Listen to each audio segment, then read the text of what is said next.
So in this video, we're going to talk about essay transitions or paragraph transitions. It's a little bit difficult to talk about transitions in general because it really depends on what you're writing, how exactly they're going to work.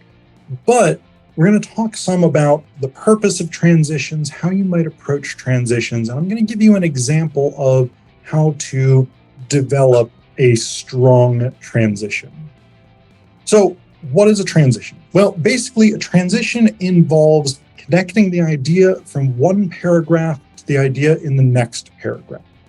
This is fundamental to the idea that an essay should create a coherent argument.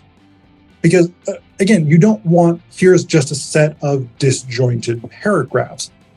That's not really a paper. That's not really an argument. It's a set of disjointed paragraphs jammed together uncomfortably. So each paragraph, each idea should connect to the ideas that have come before it in some way. Everything in the paper should be coherent. It should be unified, making an overarching argument.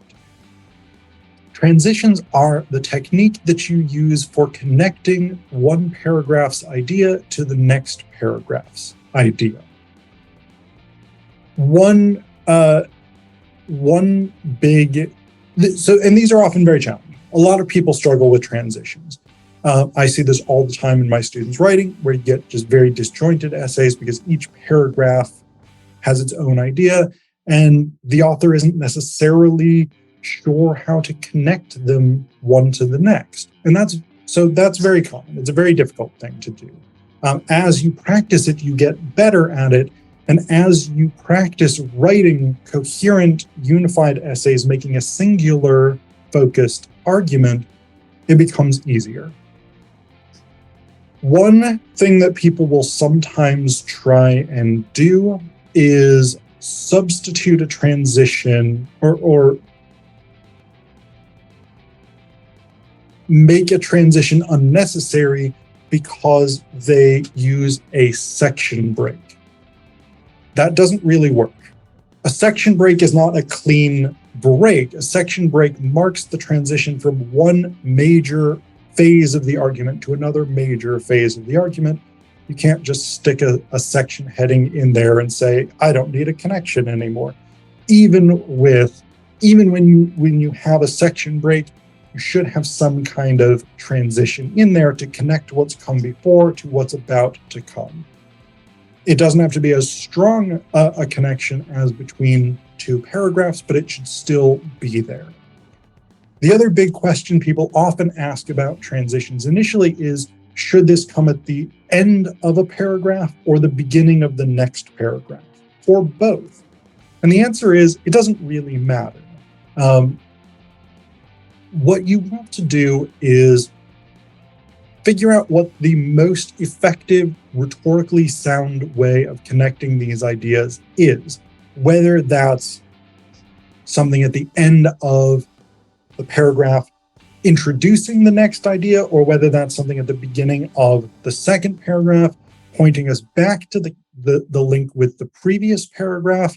It doesn't really matter. If you want to do both of those, you can do both of those. Sometimes it's useful to do both of those.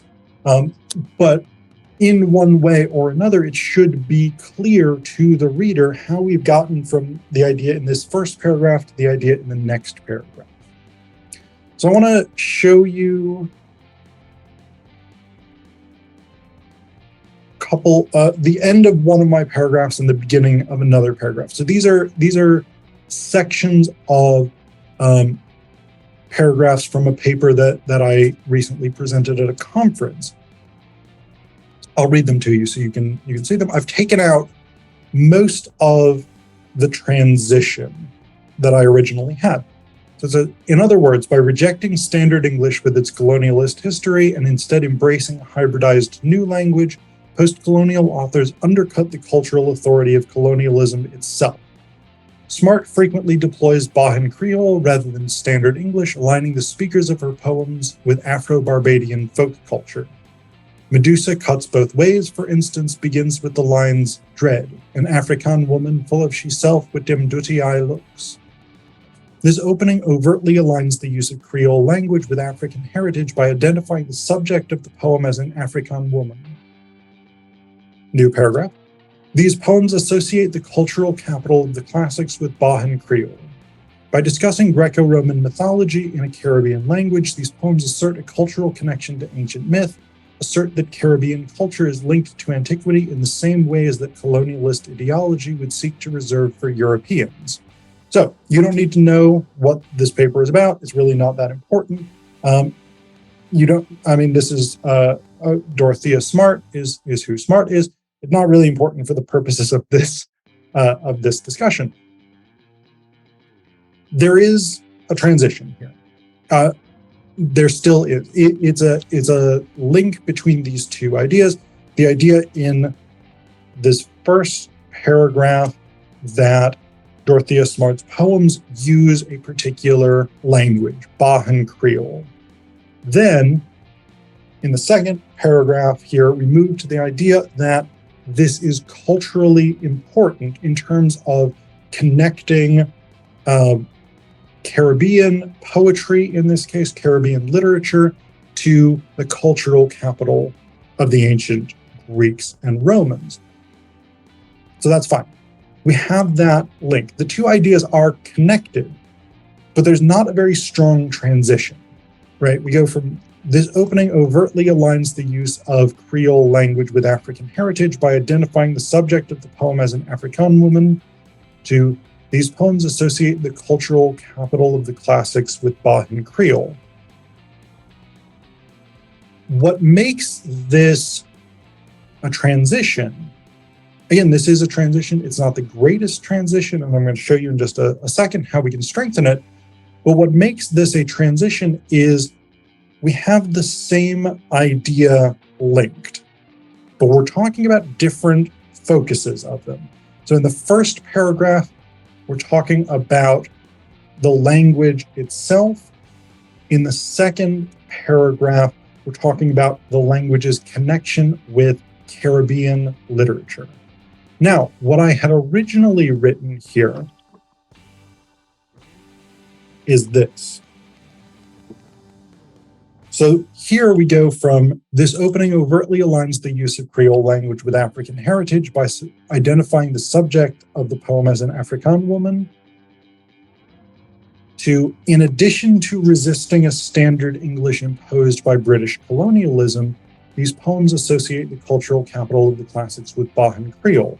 Now, the reason this is a stronger transition is this phrase right here, in addition to resisting standard English. Because earlier in this paragraph, we had a big focus on this idea that in the Caribbean, in Africa, in other areas of British colonialism, the English language was imposed for colonialist purposes, to show British superiority, et cetera, et cetera. So that idea is really central to this paragraph.